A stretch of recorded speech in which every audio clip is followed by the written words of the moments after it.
one manager that continually sort of, again, is very, some might say, angry on the dugout, demonstrative, on the touchline, is Antonio Conte, right? In terms of his actions on the touchline, again, very emotional manager, and some Spurs fans like it. They always used to complain about having sort of managers that don't really show that passion. He's one that does show it. It's been a strange season for just that relationship with him, the Spurs fans, and him and Daniel Levy. This is what Antonio Conte has had to say first. This is him saying he's happy at Spurs. Let's play this one. I'm happy, but I always said to you that I'm happy. I'm happy to stay here. I'm happy to enjoy. I'm enjoying my time in Tottenham. I'm happy the way that I'm working. I'm always said this. Yeah, I'm happy. I'm happy. I'm happy. It doesn't mean that I'm not to tell you what we are doing. We are doing this. We are trying to create a base, a foundation. Maybe it's from the start of my experience here that I'm repeating always the same thing, and it's difficult for me every day to answer the same thing, and then to understand that you are not understanding.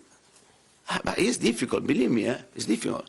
And then I continue to repeat, I'm happy to stay here because I'm in a modern club, and it's good to work with these players, and I have a good relationship with. But I explained which is the program. I explained the way that we are.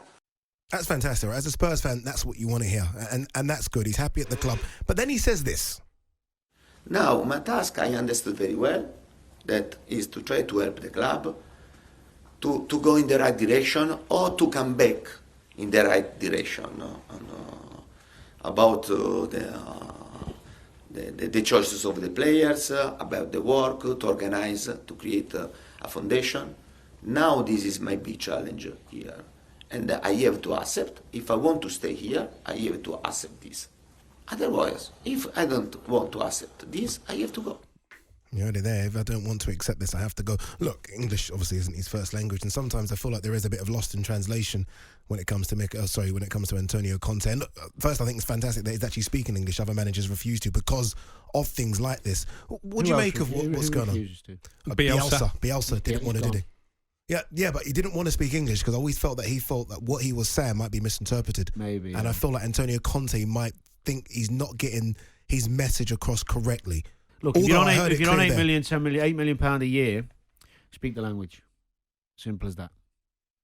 Player or manager. Learn the language and learn it quick and get on with it.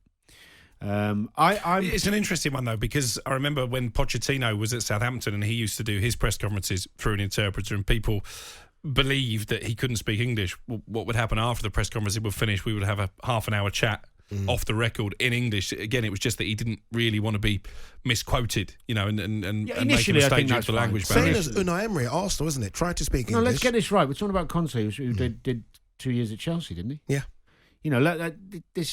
The language thing, I get what he's trying to do. He's trying to deflect a little bit from some of the comments he's made.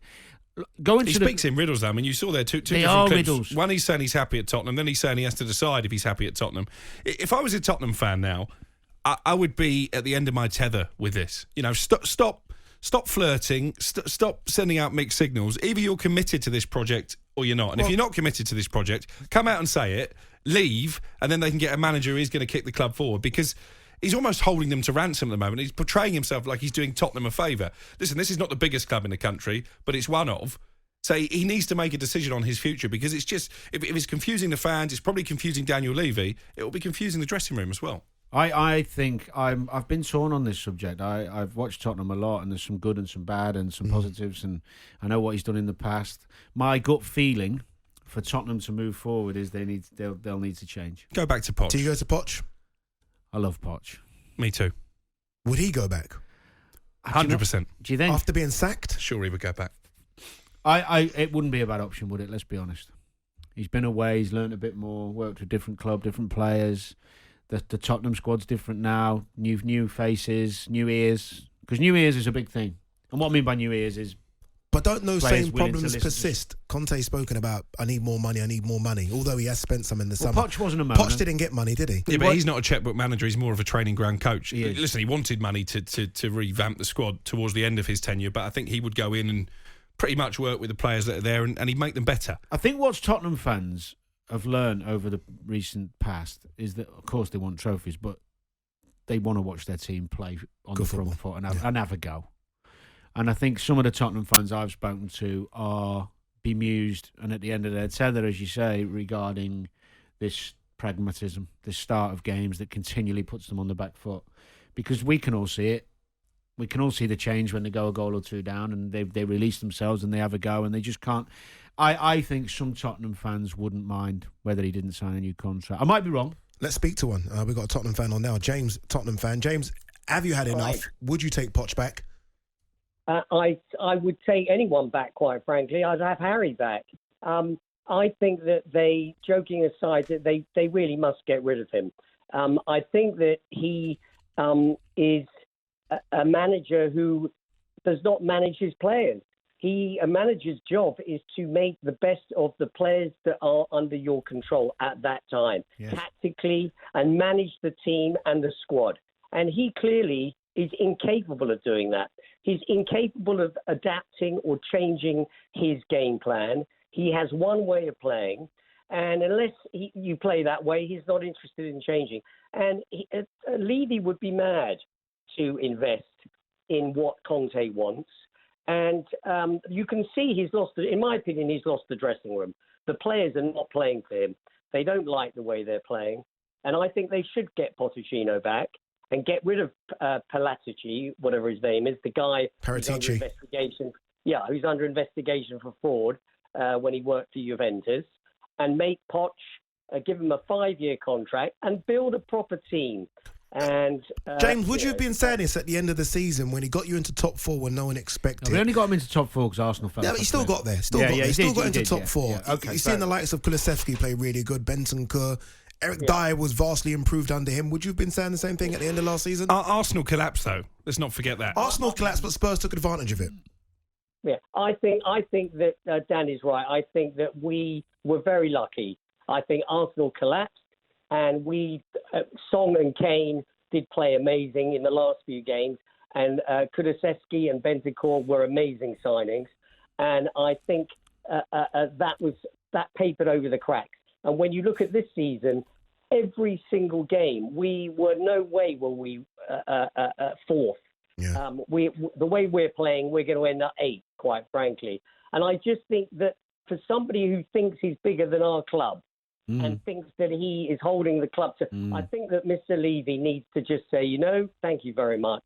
And, there's Luis Enrique is available, I think, as well. I mean, it doesn't have to be Pochettino. But I think that we need somebody that wants to build a team and have being able to manage the players that are under him. And when people say it's the same players letting Tottenham down, it's Levy's fault. This is nonsense. In fact, one of the big podcasts did a whole thing last night, and they looked at all the players that were playing for Mourinho and were playing for Pochettino and were playing the last game for Conte. And there's only 2 players that are the same, and that is Dyer and Sanchez, who people think are no good, apart from Kane, obviously, and Son. Yeah. So he's got a whole new team practically, Conte, and we've got great players there. Squad's good. Squad's good. The squad is better than what they're showing. And I think they are capable of playing more on the front foot and going into some games with more positivity and not being overly respectful to everyone they play. It's funny you say that, Dan, though. They're 5th in the table. I would argue that they've got the 6th best squad in the Premier League. But they're not trying. I don't think they've got a better squad than Arsenal, Man City, United, Liverpool, Newcastle's They didn't bring Conte in to be 6th best in the table. Yeah. Yeah, and that's why he's asking for more investment. Look, he's not going to get it. James, really appreciate you coming on. Thank you very, very much.